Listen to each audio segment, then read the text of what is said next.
The Milwaukee Bucks took game 2 of their series with the Heat, and unlike game 1, it wasn't close. I'm Robin Lundberg here with Ben Pickman and Wilton Jackson. And Ben, just how impressed were you by the dominance that Milwaukee showed over Miami?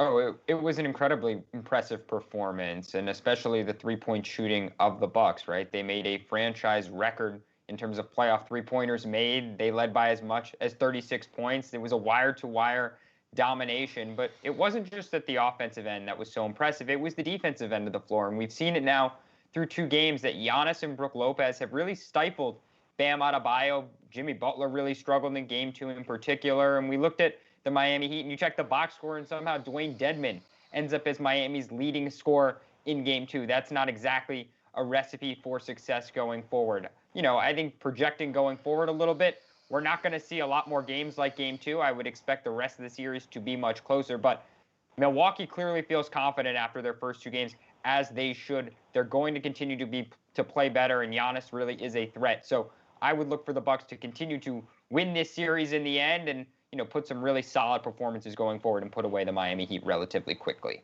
Well, if they do that, well, then it's probably already started. There are people who are going to want to run and say that the Heat in the bubble were a fluke. Now, I think that's disrespectful for what they did, but are you ready to just write off the Miami Heat and Jimmy Buckets? Robin, I'm not ready to write them off yet. And you're right. People will say it's a fluke if they do get swept or, this series goes to or is limited to 5 games. But I definitely think that the Miami Heat aren't done yet. This is a Miami team. When they go home, they always make the adjustments and changes that they need to. And, obviously Jimmy Butler, last night only had 10 points. Bam Adebayo only had 16 points, but only 3 rebounds. That's not going to get you a win against a prolific team like Milwaukee. And as being alluded to, Milwaukee is playing absolutely great basketball. But when Miami goes back home, it's something about them being on their home court that I'm just not ready to write them off yet. This series could still end up going 2 games to Miami, and it could be 2-2, going back into Milwaukee. So it's going to be interesting to see how the series plays out.